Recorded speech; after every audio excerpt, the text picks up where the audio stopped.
Buber in 10 minutes. Thinkers in the existential tradition tend to have a reputation for being atheistic and individualistic.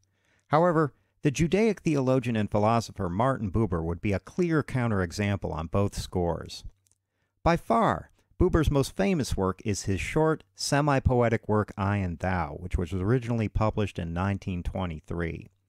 I and Thou is an example of what is sometimes called dialogical or dialogal existentialism. The word dialogical is used to describe Buber's philosophy because much of it revolves around the way we address each other and the world more generally. We, of course, address each other in explicitly linguistic ways, but also in terms of the general presence we offer up to each other. Buber notes that this plays out in three main areas of life: our relation to nature, our relation to each other, and our relation to spiritual life. However, perhaps at first, it's easiest to think of how we speak to each other. For Buber, we speak to each other in one of two primary ways, which for Buber are denoted by two basic word pairs. One of these two word pairs is called I-it, while the other is called I-thou, or I-you, depending upon the translation. Let's take a minute to look at the I-it first. The I-it refers to a predominantly objectifying way of addressing another person, addressing and treating someone as we would any other object, any other it.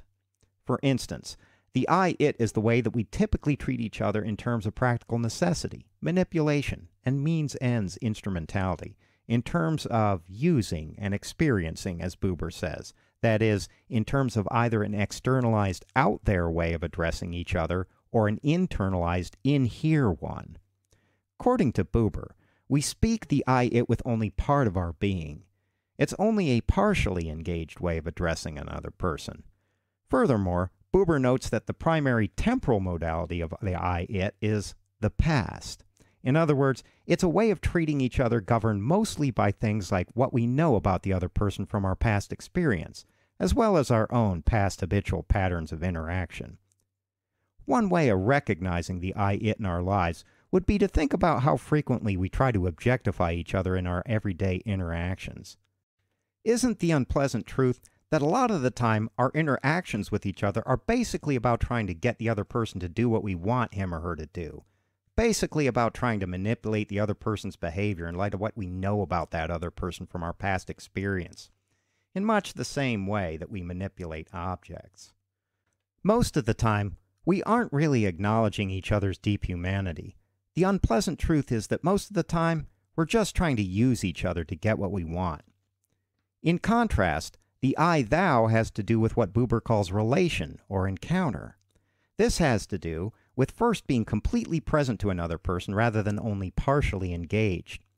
It also has to do with addressing each other with a sense of mutuality and reciprocity, with recognizing and affirming the other person's full humanity with our full humanity. Here, the primary temporal modality is the spontaneously unfolding present rather than the past. The I-thou happens in the here and now rather than in the there and then.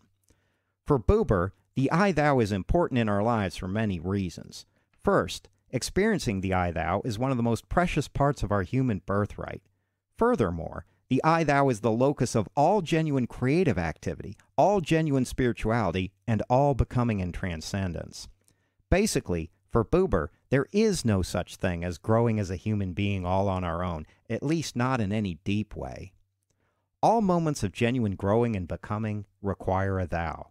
In other words, they unfold between people rather than within or outside of people. Moments of transcendence basically occur in the unpredictable fluxion of genuine, fully engaged relation with each other. For Buber, one of the main markers of whether we're in an I-it or I-thou mode is how we use the word I, which Buber regards as a kind of shibboleth or touchstone for the way we're addressing the world. On one hand, the I-it way of using the word I more or less maps onto the egoistic sense of self that we're often operating from. By way of contrast, Buber points to the very unegoistic way Socrates, Goethe, and Jesus use the word I, basically as an expression of an I-thou relation. Of course, at this point, it's probably tempting for most of us to wonder about what we can do to have more I-thou moments in our lives. However, as Buber points out, I-thou moments do not arise out of willful activity alone. First, the opportunity to experience I-thou arises from grace, which is a kind of givenness that occasionally presents itself in our experience. But then, we also have to choose to enter into the I-thou experience willfully, by choice. In other words, the I-thou requires both will and grace. It beckons to us, but we must also choose to enter into it. As Buber puts it, the relation is election and electing, passive and active at once. So, perhaps the best thing we can do is to allow ourselves to become more sensitive to potential I-thou moments and to cultivate the courage to enter into them when they happen. Of course, as a theistic existentialist, Buber is also vitally concerned about our relation to God. In I and Thou, he employs various metaphors for God, such as the center and the face. However, his most common way of referring to God is the eternal Thou, where, as he says, the parallel lines of relation meet. For Buber, every particular I-thou experience we have also makes at least an indirect reference to the eternal Thou. Consequently, even self-proclaimed atheists who experience the I-thou in their lives are living in relation to God.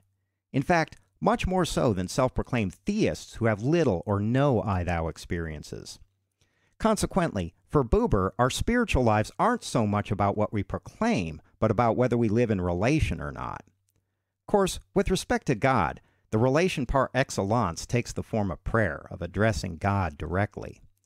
In much the same way that we can address each other as an it or as a thou, so too can we address God in either one of these two ways. However, prayer that takes the form of trying to objectify God, to get him to produce good things in our lives or withhold bad things, for instance, isn't actually prayer at all, but just a form of objectifying manipulation, a way of addressing God as an it, rather than standing in relation to God by addressing him as a thou. Similarly, attitudes toward God that stray out of relation into either an overly externalized form, such as God is all, or an overly internalized form, such as God is within me, similarly miss the mark. As Buber puts it, you need God in order to be, and God needs you for that which is the meaning of your life. Relation with God is about mutuality. However, Buber also comments on various aspects of our social being. His main thesis here is that our increasingly industrial and technological way of life is heralding an unprecedented proliferation of the I-it at the expense of the I-thou.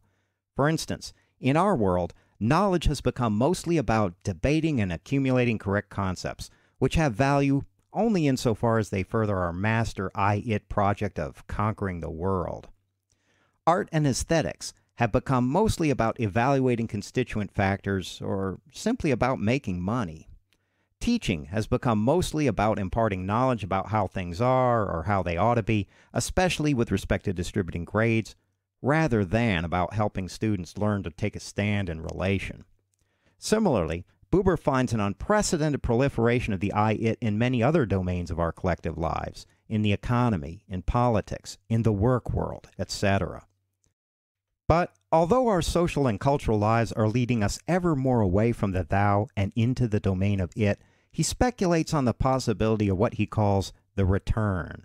That is, the possibility of returning to the I-thou as our primary way of addressing each other in the world. What is required for such a return to the I-thou is, as Buber says, to call the incubus of the world of I-it by its true name. In other words, to call it exactly what it is, an imbalance in our relation to life that short-circuits our chance to experience real relation, real transcendence, and real spirituality. According to Buber, the main impediment to effecting this sort of return is a kind of capriciousness that runs through our time. As he puts it, the capricious man does not believe in encounter. He does not know association. He only knows the feverish world out there and his desire to use it.